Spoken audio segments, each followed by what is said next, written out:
અહેમદાબાદ મિત્ર ન્યૂઝમાં આપનું સ્વાગત છે।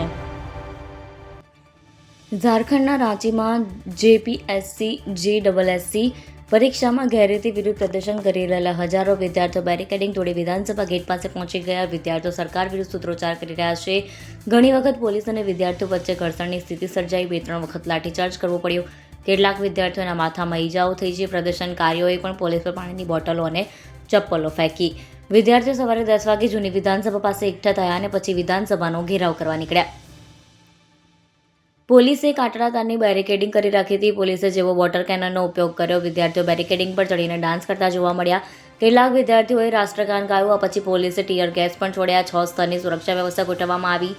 સીસીટીવી કેમેરાથી નજર રાખવામાં આવી રહી છે। આ તરફ સીઆઈડીએ જેપીએસસીના પૂર્વ અધ્યક્ષ એલ ખ્યાંગતેની ધરપકડ કરી છે। 21 જુલાઈએ જેપીએસસી ઓફિસમાં રેડ પછી તેમણે રાજીનામું આપી દીધું હતું। સીઆઈડી તેમની સતત પૂછપરછ કરી રહી છે। ઝારખંડ પીએસસી એસએસસીની પરીક્ષા રદ કરવાની માંગને લઈને 17 દિવસથી આંદોલન કરી રહ્યા છે। દેવેન્દ્રનાથ મહતો સહિત 6 વિદ્યાર્થીઓ ભૂખ હડતાલ પર છે। તેઓ એમ્બ્યુલન્સથી વિધાનસભા ઘેરાવમાં સામેલ થયા। અહેમદાબાદ મિત્ર ન્યૂઝની યુટ્યુબ ચેનલને સબસ્ક્રાઇબ કરો અને બેલ આઇકોન જરૂરથી દબાવો, જેથી દરેક મહત્ત્વના વિડીયોની નોટિફિકેશન તમને મળતી રહે।